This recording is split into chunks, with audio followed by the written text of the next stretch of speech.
আসসালামু আলাইকুম রহমতুল্লাহ নাহমাদুহু ওয়া নুসাল্লি আলা রাসূলিহিল কারীম আম্মা বাদ। এই দর্শে আমরা আলোচনা করব ইমাম আবু হানিফার প্রসিদ্ধ একটি কৌল, ইদা সাহাল হাদিস ফাহুয়া মাযহাবি। এই যে ইমাম আবু হানিফার প্রসিদ্ধ একটি কৌল, সে কৌলের ব্যাখ্যা এবং সেই কৌল নিয়ে বিস্তারিত আলোচনা হবে আজকের এই দর্শে। বিশেষভাবে ইমাম আবু হানিফা যখন বলবেন ইদা সাহাল হাদিস ফাহুয়া মাযহাবি, যে যখন কোনো সহিহ হাদিস পাওয়া যায় তখন সেটা আমার মাযহাব। এটার জন্য দুটা শর্ত থাকবে, দুটা শর্ত আবশ্যক। সেই দুটা শর্তের ভিত্তিতে সেই সহিহ হাদিস ইমাম আবু হানিফার মাযহাব হিসেবে গণ্য হবে। ونظير هذا ما نقله العلامة البيري في أول شرحه على الأشباه عن شرح الهداية لابن الشحنة الكبير। এর উদাহরণ হলো যেটা বর্ণনা করেছেন আল্লামা বীরি তার সরা আসবার নাজারের উপর, আসবার উপর, যেটা হেদায়ের উপর সরা, হেদায়ের সরা, আর হেদায়ের সরাটা লিখেছেন ইবনে শাহনা আল কাবির। ইবনে শাহনা আল কাবির হলেন ওয়ালিদ শারিল ওয়াহবানিয়া এবং শাইখ ইবনে হুমাম। ونصه সেটা নস হলো إذا صح الحديث وكان على خلاف المذهب عمل بالحديث الذي ويكون ذلك مذهبه। যে যখন কোনো সহিহ হাদিস হয়ে যাবে আর সহিহ হাদিসটা কি হয়, কোনো মাযহাবের কোনো রায়ের কোনো মতামতের বিপরীত হয়, তাহলে হাদিসের উপর আমল করা হবে এবং সেটাই কি ইমাম আবু হানিফার মাযহাব হিসেবে গণ্য হবে। ওয়ালা ইয়াখরুজু মুকাল্লিদুহু আন কাউনিহি হানাফিয়ান বিল আমালি বিহি। তখন ওই সহিহ হাদিসের উপর আমল করতে গিয়ে সে হানাফিদের গণ্ডিতে গিয়ে হানাফিদের তাকলিদ থেকে সে বের হয়ে যাবে না। ফাকাদ সাহহা আন আবি হানিফা আন্নাহু ক্বাল, যে ইমাম আবু হানিফা থেকে বিশুদ্ধভাবে বর্ণিত রয়েছে, তিনি বলেন যে ইদা সাহাল হাদিস ফাহুয়া মাযহাবি, যখন কোনো সহিহ হাদিস পাওয়া যাবে সেটাই কি আমার মাযহাব হিসেবে গণ্য হবে। ওয়াকাদ হাকা যালিকাল ইমাম ইবনে আব্দুল বার আন আবি হানিফা ওয়া গায়রিহি মিনাল আইম্মা, যে বর্ণিত রয়েছে যেটা ইমাম ইবনে আব্দুল বার আবু হানিফা থেকে এবং অন্যান্য ইমামদের থেকে বর্ণিত রয়েছে। ওয়ানাকালু আইদান আল ইমাম শারানি আনিল আইম্মাতিল আরবাআ, যে ইবনে আব্দুল বার তিনি ইমাম আবু হানিফা থেকে বর্ণনা করেছেন এবং অন্যান্য ইমামদের থেকে বর্ণনা করেছেন। আর ইমাম শারানি তিনি চার ইমাম থেকে বলেছেন। এখানে তো অবশ্যই এটা তো স্বাভাবিক কথা, যে যেহেতু ইসলামী শরীয়তের মূল উৎসের মধ্যে প্রধান উৎস কোরআন, তারপরেই কি হাদিস, তাহলে হাদিস যেখানে পাওয়া যাবে সেখানে তো অবশ্যই কি প্রাধান্য পাবে। এই ক্ষেত্রে চার ইমামের নস রয়েছে, কারো চার ইমামের কথা রয়েছে, ইমাম আবু হানিফারও কথা রয়েছে।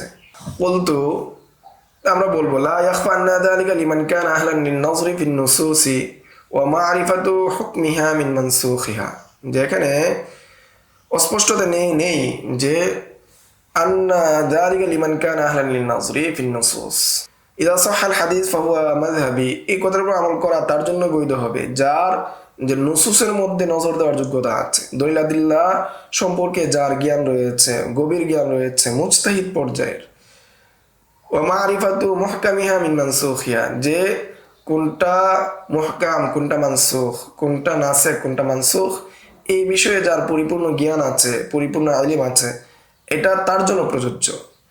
ফাইদা নাযর আহলুল মাযহাবি ফিদ দালিলি ওয়া আমালু বিহি, যখন কোনো আহলে মাযহাব দৃষ্টি দেয় দলিলের দিকে এবং সেটার উপর কি করে আমল করে, সাহহা নিসবাতু ইলাল মাযহাব, তখন কি এটাকে তার দিকে নিসবত করা, ওই মাযহাবের দিকে নিসবত করা বিশুদ্ধ। লিকাউনিহি সাদিরান বিইذن সাহিল মাযহাব, কেননা সেটা কি হয়ে যাবে, মাযহাবের যিনি প্রণেতা, যিনি মাযহাবকে উদ্ভাবন করেছেন, যিনি মাযহাবের মূল উৎস, মুজতাহিদ মুস্তাকিল, তার অনুমতিতেই কেমন যেন হয়েছে।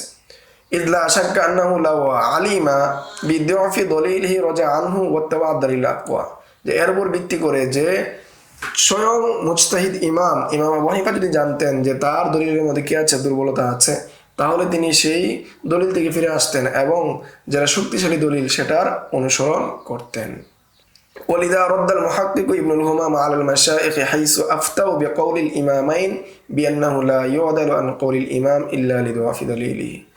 এই জন্য মুহাক্কিক ইবনুল হুমাম কতক মাশায়েখকে রদ করেছেন, তাদের বর্ণনাগুলোকে রদ করেছেন, তাদের ফতোয়াকে রদ করেছেন, যে তারা ফতোয়া দিয়েছিল দুই ইমামের কৌল থেকে, আফতাউ বিকাউলিল ইমামাইন বিআন্নাহু লা ইউদালু আন কৌলিল ইমামি ইল্লা লিদুআফি দালিলিহি, যে ইমামের কৌল থেকে রুজু করা যাবে, ইমামের কৌল থেকে ফিরা যাবে একমাত্র কিসের ভিত্তিতে, লিদুআফি দালিলিহি, তার দলিলের দুর্বলতার ভিত্তিতে। যদি তার দলিলের মধ্যে দুর্বলতা পাওয়া যায় তাহলেই কি রুজু করা যাবে, অন্যথায় রুজু করা যাবে না। তাহলে এখানে মূল কথা হলো যে প্রথম কথা হলো একজন ব্যক্তি সে তখনই সহিহ হাদিসের উপর আমল করতে পারবে যদি সহিহ হাদিস মাযহাবের খেলাফ হয়, যখন ওই ব্যক্তি দলিলের দিকে নজর দেওয়ার যোগ্যতা থাকবে, আহলিয়ত থাকবে, তখনই ওই ব্যক্তির জন্য সহিহ হাদিসের উপর আমল করা যাবে। আর এই সহিহ হাদিসের আমল করা যেহেতু মাযহাব প্রণেতা বা মুজতাহিদ মুস্তাকিলের অনুমতি সাপেক্ষে হচ্ছে, সেই হিসাবে সেটা মাযহাবের দিকে নিসবত করা কি হবে, বৈধ হবে। এখন কথা হলো যে ইমাম আবু হানিফার নিকট সহিহ হাদিস থাকা সত্ত্বেও কেন তিনি এই দুর্বল হাদিসের উপর দলিল দিয়েছেন, এটা একটা প্রশ্ন আসতে পারে। তোর মধ্যে এক নম্বর কথা হলো যেটা আজকে আমাদের নিকট জয়ীফ হাদিস হিসেবে গণ্য হয়েছে, সেটা জয়ীফ হাদিস হিসেবে গণ্য হওয়ার মূল কারণ হলো যে দেখা যাচ্ছে যে এই রাবিদের দীর্ঘসূত্রতা, যে রাবি বেড়ে যাওয়া।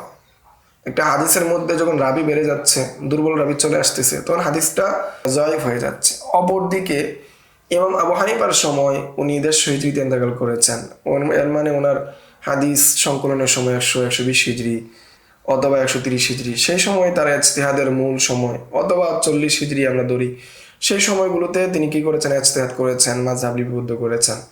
সেই সময়ের ওয়াসেতা, হাদিসের ক্ষেত্রে ওয়াসেতা ছিল কম, এবং সেটা ছিল খয়রুল কুরুন, অর্থাৎ সোনালী যুগ, রাসূলের যুগের নিকটবর্তী হওয়ার কারণে সোনালী যুগ। সেই সময় মানুষের মিথ্যা এবং মানুষের কদর্যতা কম ছিল, একদম শূন্য পর্যায়ে ছিল।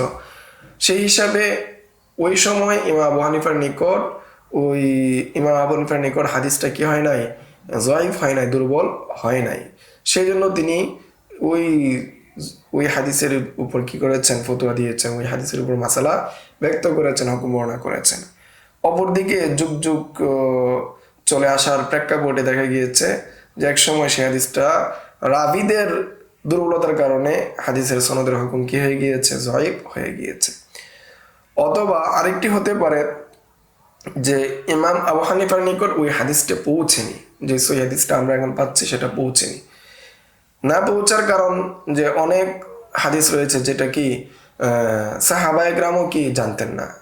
একজন সাহাবায়ে কেরাম সব হাদিস জানবেন বিষয়টা এমনও ছিল না। এর মধ্যে প্রসিদ্ধ ঘটনা আছে ওমর ইবনুল খাত্তাব রাদিয়াল্লাহু আনহুর ঘটনা, যে তিনি যে ঘরে প্রবেশ করার ক্ষেত্রে সালাম দেওয়ার যে হাদিস, সেটা তিনি জানতেন না। যে বিষয় সুস্পষ্ট যে উসুলের আলোকে উসুল নির্ধারণ করার ক্ষেত্রে যে হাদিসগুলো বর্ণনা করা হয়, তার মধ্যে সেই হাদিসটা কি অন্যতম, যে আবু মুসা আশআরী রাদিয়াল্লাহু তাআলা কি সালাম দিয়েছিলেন, ওমর রাদিয়াল্লাহু আনহু গড়ে 3 বার সালাম দিয়ে চলে আসছিলেন। কেন চলে আসছিলেন সেই বিষয়ে ওমর রাদিয়াল্লাহু তাআলা প্রশ্ন করলে তিনি বললেন রাসূলের হাদিস রয়েছে, অথচ সেই হাদিস ওমর ইবনুল খাত্তাব রাদিয়াল্লাহু আনহু জানতেন না।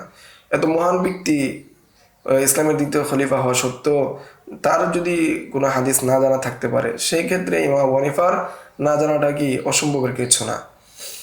আরেকটা বিষয় হতে পারে যে ইমাম আবু হানিফার নিকট সহিহ হাদিস রয়েছে এবং এই হাদিসে পৌঁছেছে, কিন্তু তার নিকট যে সহিহ হাদিসটা ছিল সেটা তার নিকট অধিক শক্তিশালী ছিল এবং তিনি জানতেন সেটা মুহকাম, এবং যেটা বিরোধীভাবে আমাদের নিকট পৌঁছেছে আবু হানিফার মাযহাবের বিপরীত হিসাবে, সেটা মানসুখ জানতেন, যার কারণে সেটার উপর তিনি কি দেন নাই, হুকুম দেন নাই।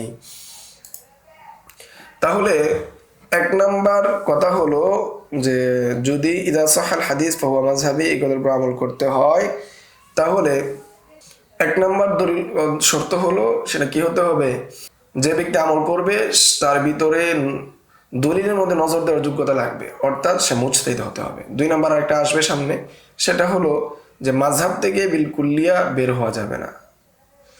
আচ্ছা, আমরা চলে আসি এখন 14 নম্বর উসুলে। 14 নম্বর উসুল এর সাথে সাথে আমরা ইদা সাহাল হাদিস ফাহুয়া মাযহাবি এর সাথে সম্পৃক্ত। যে 14 নম্বর উসুল হলো যে ইদা সাহাল হাদিস ফাহুয়া মাযহাবি, এটার উপর আমল করতে গিয়ে কোনোভাবেই মাযহাবের থেকে বের হয়ে যাওয়া যাবে না। যে কোনোভাবে ইমাম আবু হানিফার কুল না থাকলে ইমাম মোহাম্মদের কুল না থাকলে ইমাম আবু ইউসুফ বা তাদের কোলগুলি মূলত ইমাম আবু হানিফারই কোল, সেই হিসাবে কোনো একটা কোল আমল করতে হবে। দেখা যাবে কোনো না কোনোভাবে একটা কোল পাওয়াই যাচ্ছে যেটা কি সহিহ হাদিসের পক্ষে। তো এটা হলো 14 নম্বর উসুল, যে কোনোভাবেই কি করা যাবে না, মাযহাব থেকে বের হয়ে যাওয়া যাবে না, যে সবসময় মাযহাবের মুওয়াফিক থাকতে হবে, মাযহাব অনুযায়ী আমল করতে হবে। ফাকুল আইযান ইয়ানবাগি তাকয়ীদু যালিকা ইযা ওয়াফাকা কওলান ফিল মাযহাবি, যে এর সাথে শর্ত হলো যে যখন মাযহাবের কৌল অনুযায়ী কি মিলে যাবে, ইসলাম ইয়াদানু ফিল ইজতিহাদি ফিমা খরাজা আনিল মাযহাবিল কুল্লিয়া ফিমা ইত্তাফাকা আলাইহি আইম্মাতুনা, যে অনুমতি দেওয়া হয় না ইজতিহাদের ক্ষেত্রে, যে কোনো মুজতাহিদ কি হয়ে যাচ্ছেন, তার ইজতিহাদ করার যোগ্যতা আছে, আল মুজতাহিদ ফিল মাযহাব, এরকম কোনো ব্যক্তি রয়েছেন যে তাকে অনুমতি দেওয়া হবে না যে সে কোনোভাবে এমন একটা বিষয় থেকে সে কি করবে, রুজু করবে, বদল করবে যে বিষয়ে আমাদের ইমামগণ ইত্তেফাক হয়ে গিয়েছে। লিআন্না ইজতিহাদাহুম আকওয়া মিন ইজতিহাদি, কেননা ইমাম আবু হানিফা, ইমাম আবু ইউসুফ, ইমাম মুহাম্মদের যে ইজতিহাদ সেটা তার ইজতিহাদ থেকে শক্তিশালী। ফাযাহিরু আন্নাহুম রাআউ দালিলান আরজাহা মিম্মা রাআহু হাত্তা লাম ইয়ামালু বিহি, ফলে এটা সুস্পষ্ট যে তারা এমন কোন দলিল দেখেছে যে দলিলটা তাদের নিকট অধিক রাজেহ, সে যা দলিলগুলো দেখেছে, সে যে দলিলের দিকে নজর দিয়েছে সেই দলিলগুলো উঠছে হাত্তা লাম ইয়ামালু বিহি, যার কারণে তারা এই সহিহ হাদিসের উপর কি করেন নাই, আমল করেন নাই।